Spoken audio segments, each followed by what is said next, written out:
Mesdames et messieurs, bonsoir. Bienvenue dans le 20h. Voici les titres de ce jeudi 14 septembre. Nous irons au Portugal où le président de la République, Alassane Ouattara, a assisté hier, deuxième jour de sa visite d'État au Forum économique ivoiro-portugais. Le président ivoirien a invité les entrepreneurs portugais à venir investir en Côte d'Ivoire. La première dame Dominique Ouattara également du voyage au Portugal a visité des fondations de renom. La technologie médicale et la restauration des vieux objets d'art ont capté l'attention de la première dame ivoirienne. La ministre Kandia Camara était face à la presse ce matin. La ministre de l'Éducation nationale, de l'enseignement technique et de la formation professionnelle s'est prononcée sur les frais annexes à la scolarité à l'origine de manifestations hier à Cocody.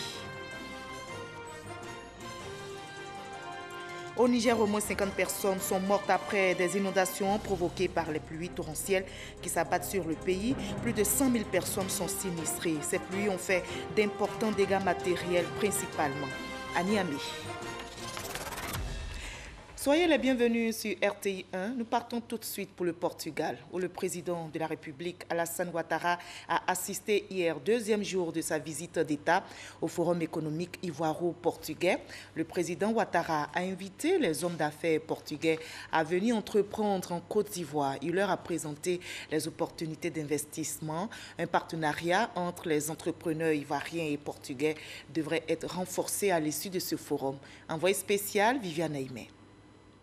Ce mercredi 13 septembre s'est ouvert au Centre culturel de Belém, à Lisbonne, le 3e Forum économique Portugal-Côte d'Ivoire en présence du président de la République Alassane Ouattara. Un premier forum avait déjà été organisé en mars 2015 au Portugal et le deuxième forum s'était tenu en juillet dernier ici à Abidjan. Ce 3e forum a enregistré la présence de nombreux hommes d'affaires portugais, signe, comme l'a indiqué le président du Centre de promotion des investissements portugais, que l'intérêt des entreprises portugaises pour la Côte d'Ivoire est visible. Un intérêt encouragé par l'action des gouvernements portugais et ivoiriens qui sont en train de mettre en place un cadre institutionnel favorable, notamment la création au Portugal d'une chambre de commerce Portugal-Côte d'Ivoire et l'ouverture ici en Côte d'Ivoire d'une ligne aérienne qui assure une desserte directe entre les deux pays. Le ministre de l'économie du Portugal a assuré les hommes d'affaires portugais que des opportunités réelles d'affaires existent en Côte d'Ivoire. Présents à ce 3e forum également, plusieurs hommes d'affaires ivoiriens désireux de nouer des partenariats d'affaires, ainsi que les responsables des organisations patronales de Côte d'Ivoire, la Chambre de commerce et d'industrie et la Confédération générale des entreprises de Côte d'Ivoire, qui ont signé au cours du forum des accords avec les organisations partenaires du Portugal.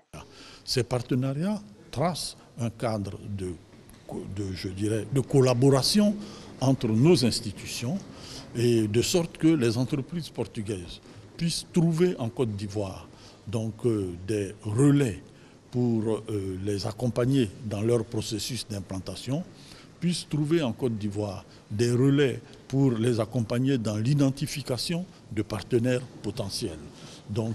Et également sur les échanges économiques, les échanges d'informations économiques. Ce sont des accords qui tracent un cadre général, mais surtout qui marquent la volonté des organisations respectives de rentrer dans une relation continue, un contact permanent qui passe par des échanges d'informations, ensuite par les échanges d'hommes, les visites, et c'est de ça que naissent en général les grands projets d'affaires, les grands projets économiques.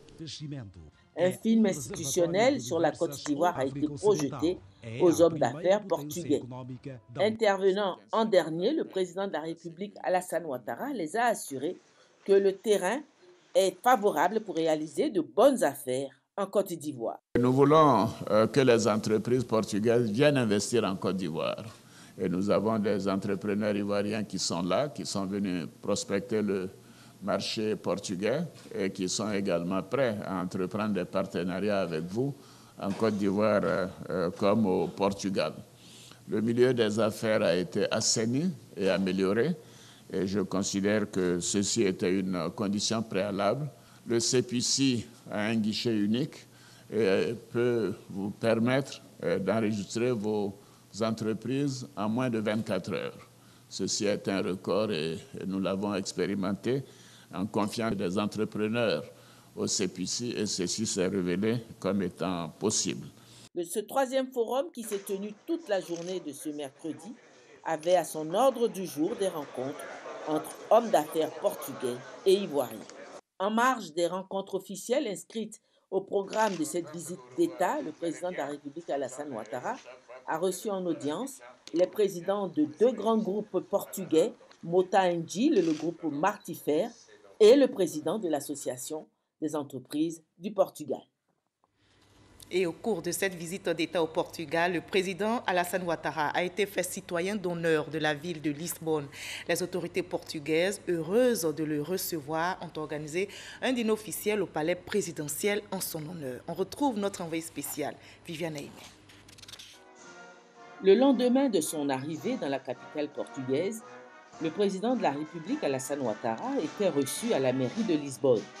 Après les honneurs militaires qui lui ont été rendus, le chef de l'État ivoirien devait recevoir dans la salle de cérémonie au riche décor d'époque les mots de bienvenue du premier magistrat de la ville, le maire Fernando Medina. Il a salué cette première visite d'un chef d'État ivoirien au Portugal, rappelant le lien historique qui lie son pays à la Côte d'Ivoire, dans la mesure où les premiers Européens à mettre pied sur la côte ivoirienne furent des Portugais. Puis il a remis officiellement les clés de la ville au président de la République Alassane Ouattara, faisant de lui citoyen d'honneur de la ville de Lisbonne. Le président de la République a signé le livre d'or de la mairie, avant d'adresser à son tour ses remerciements au premier magistrat de la ville ainsi qu'à son conseil municipal, appelant de tous ses vœux à la coopération décentralisée entre les collectivités territoriales de Côte d'Ivoire et les collectivités territoriales du Portugal, citant en exemple la coopération entamée par Lisbonne et le district de Yamoussoukro et celle entre la ville de Porto et Boaké. Dans la soirée, à l'occasion du dîner officiel organisé en son honneur ainsi que son épouse au palais de Ajuda, le chef de l'État ivoirien, le président Alassane Ouattara, a réaffirmé une nouvelle fois sa volonté d'approfondir la relation séculaire qui unit le Portugal et la Côte d'Ivoire. Les relations entre nos deux pays sont anciennes et séculaires.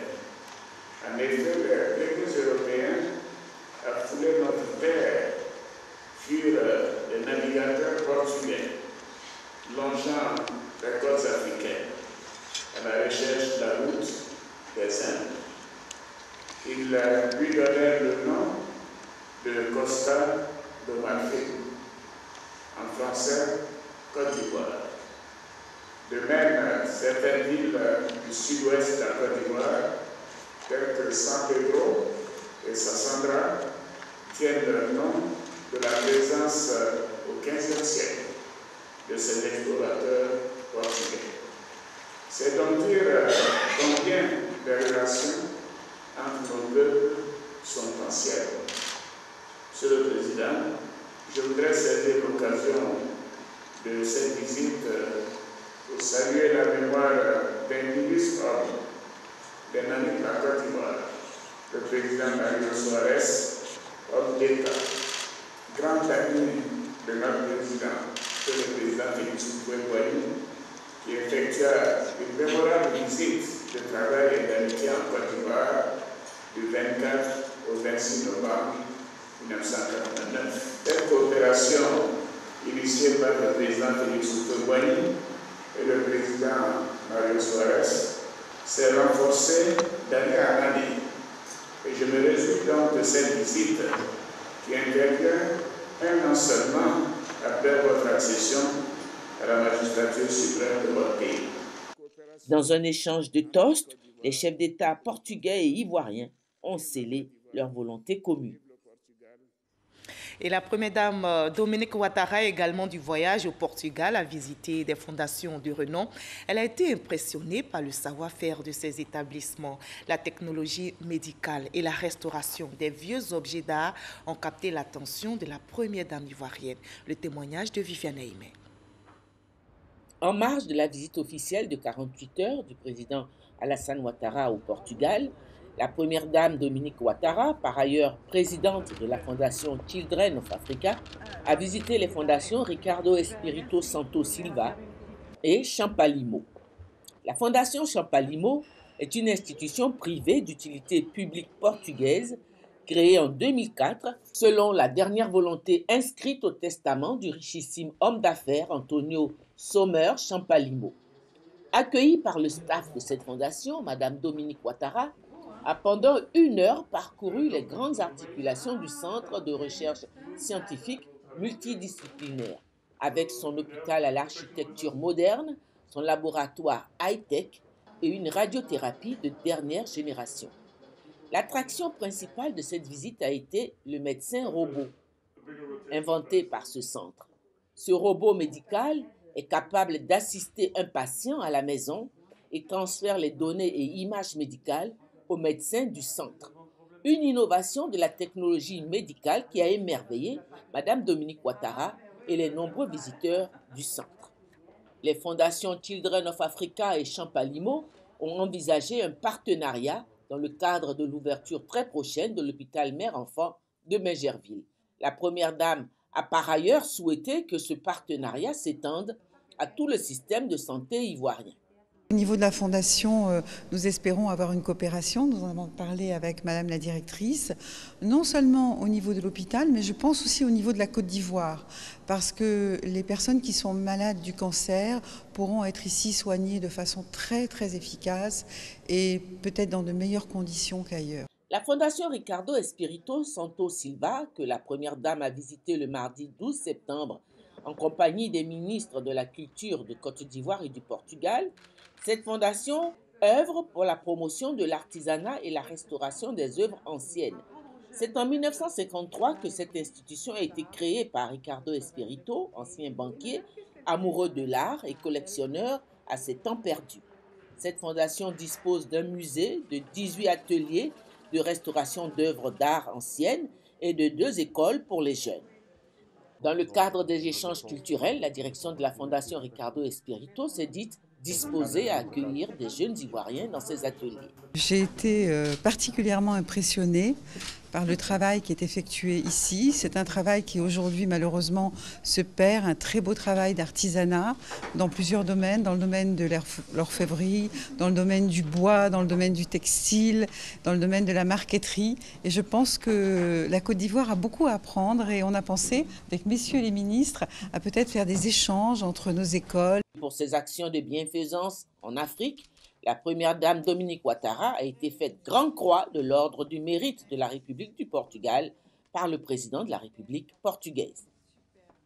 Sur place ici à Abidjan, le vice-président Daniel Kablan-Duncan a présidé la conférence sur l'investissement ouverte hier. Les réflexions portent sur la création du marché et d'investissements non risqués dans les États fragiles et affectés par les conflits. L'objectif visé, inciter les acteurs du secteur privé à accroître les investissements dans ces pays dits fragiles. Mama Traoré, Abiba Dambélé-Saoui. Un pays est dit fragile lorsqu'il présente des risques plus élevés d'être vulnérable à des crises majeures. Une situation à même de compromettre sa stabilité et sa marche vers le développement. En 2016, la Société financière internationale dénombrait 22 États fragiles sur les 48 que compte l'Afrique subsaharienne. Il s'agit de régler les plus grands défis et se demander est-ce que les solutions privées sont viables. Si tel n'est pas le cas, il faut avoir des réformes réglementaires ou peut-être mixer le financement public-privé. Ce n'est que lorsque toutes ces possibilités sont épuisées qu'on devrait voir le financement public. Réfléchir à comment sortir les États fragiles de leur situation, c'est le sens du forum ouvert ce mercredi par le vice-président Daniel Kablan-Duncan, co-organisé par la Société financière internationale SFI et le célèbre quotidien britannique Financial Times, ce forum vise à mobiliser plus de capitaux privés pour remettre en marche les économies en déclin. Une démarche expérimentée avec succès par le Rwanda et la Côte d'Ivoire. La question du financement de l'économie dans les États fragiles ou affectés par des crises n'est pas un défi qui peut être relevé de façon isolée par chaque acteur économique. À ce titre, les gouvernements, les partenaires techniques et financiers et le secteur privé sont appelés, avec le soutien du secteur financier et des partenaires au développement, à unir leurs efforts à travers notamment la multiplication des partenariats publics-privés mutuellement avantageux. L'accompagnement du secteur financier et des partenaires doit être plus conséquent avec une juste appréciation des risques et des critères donc de concessionnalité. Pour les États fragiles affectés par les crises, il faut passer à l'action pour écrire les nouvelles pages des politiques de développement efficaces et plus résilientes. Passer à l'action, car il y a urgence. Selon la Société financière internationale, d'ici à 2030, 46% des populations pauvres dans le monde vivront dans des pays dits fragiles, contre 17% actuellement. Le Premier ministre Amadou Gon Coulibaly, en déplacement à Londres pour le Forum économique sur le commerce et l'investissement, fait la promotion de la destination Côte d'Ivoire. Le chef du gouvernement ivoirien multiplie donc les rencontres avant l'ouverture du Forum demain. Les opportunités d'affaires en Côte d'Ivoire ont été présentées, comme nous l'explique notre envoyé spécial à Londres, Alexis Ouedraogo. Une journée bien remplie pour le chef du gouvernement ce jeudi à Londres. 9 h, Amadou Gon Coulibaly est à la Chatham House, l'Institut royal des affaires internationales. Au pupitre, il expose sur les atouts de la destination Côte d'Ivoire et ses perspectives de développement. Au niveau bilatéral, les relations ivoiro-britanniques présentent de réelles potentialités qui sont insuffisamment exploitées.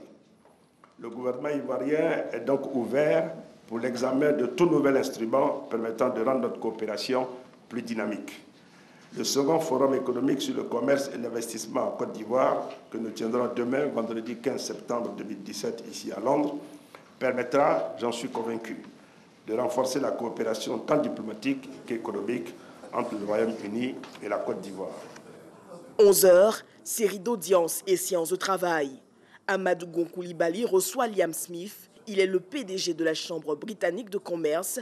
Il représente aussi une brochette d'entreprises écossaises désireuses d'investir dans le pays. Une opportunité pour le secteur de l'énergie, selon le ministre Thierry Tannot. Il est vrai que le secteur en ce moment du pétrole est un secteur qui est difficile du fait des cours internationaux. Mais quelque part, c'est aussi une opportunité pour ce secteur d'investir maintenant et de faire les recherches qui sont nécessaires quand les cours sont bas, de telle manière à profiter d'avoir les profits quand les cours vont remonter, parce qu'à un moment, ils vont remonter. 13 h, aux affaires étrangères, rendez-vous avec le ministre britannique pour l'Afrique, Stewart Hobe. Le renforcement de la coopération économique entre les deux pays reste au cœur des échanges. Autre point clé de cette journée marathon, la visite au London Stock Exchange, le cœur du marché boursier international. Nous avons donc examiné avec la Bourse de Londres les possibilités de coopération. Nous avons identifié plusieurs.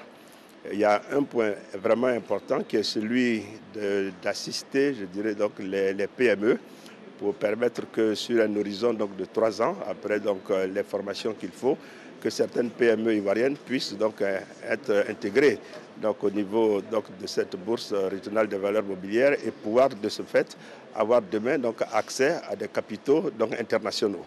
Ce jeudi soir, le Premier ministre est l'invité du gouvernement britannique à dîner. Et loin de Londres, ici à Abidjan, la ministre Kandia Camara était face à la presse ce matin. La ministre de l'Éducation nationale, de l'enseignement technique et de la formation professionnelle s'est prononcée sur les frais annexes à la scolarité, frais à l'origine de manifestations hier à Cocody. On fait le point avec notre reporter Mamadou Kouassi. L'école a connu des perturbations dans la journée du mercredi 13 septembre dernier dans la commune de Cocody et à Daloa. Des manifestations liées à une dénonciation des frais annexes à l'inscription dans les écoles secondaires. Au cours d'un point de presse, Kandia Camara a précisé que ces cotisations sont l'œuvre des comités de gestion, COGES. Elles sont fixées par l'Assemblée des parents d'élèves de chaque école et sont de 3 000 francs CFA au maximum pour le primaire et 5 000 francs CFA au maximum pour le secondaire et par an. Elles sont soumises à la validation préalable des directeurs régionaux. Toutefois, des cotisations exceptionnelles dont le montant excède les taux précités peuvent être décidées par l'Assemblée des parents d'élèves en fonction des nécessités de chaque école ou établissement. Les motivations de la dépense ainsi que les devis doivent être préalablement soumis à l'appréciation de la hiérarchie. S'agissant des frais d'inscription, la ministre rassure. Depuis la rentrée scolaire 2011-2012, en Côte d'Ivoire, les inscriptions se font en ligne dans les établissements secondaires et les frais s'élèvent à 5 000 francs CFA, la carte d'identité scolaire revenant à 1 000 francs CFA, soit 6 000 francs CFA au total par an. En comparaison avec certains pays africains voisins, le montant des frais d'inscription dans le secondaire public oscille entre 10 000 et 25 000 francs CFA selon les réalités régionales. Au primaire, les inscriptions restent gratuites et cette réalité est vérifiable partout. La ministre a également signifié que ces cotisations demandées par les COGEST ne doivent pas comporter de frais d'établement ni de papier RAM. Par ailleurs, Kandia Camara annonce des mesures judiciaires contre tous ceux qui menacent le bon déroulement des cours. Aussi, ai-je pris toutes les dispositions en vigueur pour porter plainte nominativement contre tout individu qui pose des actes allant dans le sens de perturber le fonctionnement normal des écoles et des établissements secondaires. D'ailleurs, le ministère de l'Éducation nationale, de l'enseignement technique et de la formation professionnelle engage des poursuites judiciaires à l'encontre de M. Assi Fulgence Assi, secrétaire général de la FESI, à la suite des casses perpétrées dans certains établissements. Je réitère que la FESI et tout autre syndicat sont formellement interdits dans toutes les écoles primaires et secondaires de Côte d'Ivoire. Ces mouvements corporatistes n'ont donc pas à s'immiscer dans la gestion des établissements qui ne les concernent nullement. Il faut rappeler qu'après les manifestations de la journée du mercredi 13 septembre dernier, les cours ont véritablement repris dans l'ensemble des écoles du pays. La ministre de l'Enseignement supérieur et de la Recherche scientifique Bakayoko Liramata était en visite hier dans les résidences universitaires du campus de Cocody et de la cité Mermoz. Elle a également inauguré le restaurant de la cité Mermoz. L'intention est clairement affichée, améliorer les conditions de vie et études des étudiants, comme nous dit Ami Sissoko. Je suis en master de géographie. La proximité pour s'imprégner des réalités des étudiants. Le ministre Liramata Bakayoko visite le campus de Cocody et la cité Mermoz. L'une des priorités du ministre de l'Enseignement supérieur et de la Recherche scientifique, améliorer les conditions de vie et de travail des étudiants. C'est une grâce même pour moi d'avoir une chambre parce qu'il y a tellement de demandes, il y a tellement de personnes qui postulent, mais il y en a peu qui sont retenues. On regarde si tu es régulièrement inscrite, si tu valides régulièrement tes crédits, tes unités de valeur. Je suis dans la commune de Port-Boué. Je faisais les allers-retours, ça me fatiguait, je n'arrivais pas à trop bosser. Maintenant, l'université étant tout près, ça m'arrange. Plusieurs bâtiments visités. Les choses ici ont changé. Le campus se met à l'heure du numérique. Le bâtiment TS au campus ancien est désormais bien sécurisé. Seule l'empreinte digitale permet de franchir le portail. Ce bâtiment sécurisé est destiné à l'accueil des étudiants ivoiriens et étrangers en mobilité. Les étudiants qui viennent de Boaké pour les stages de médecine doivent pouvoir être logés pour 2-3 mois pour faire leur stage et retourner à leur base, au lieu d'aller louer des chambres à l'extérieur. Ici règne une belle ambiance. Nous sommes au restaurant de la cité Mermoz.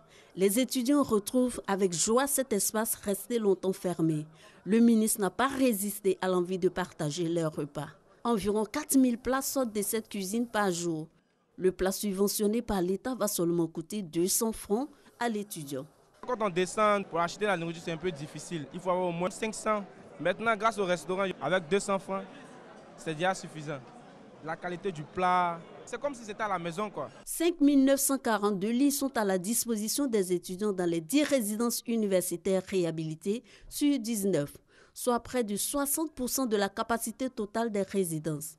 Pour l'île Ramata Bakayoko, tout est mis en œuvre pour atteindre les 100%. Le Premier ministre a mis en place un programme de réhabilitation de ces cités qui va s'étendre sur 2018 et 2019.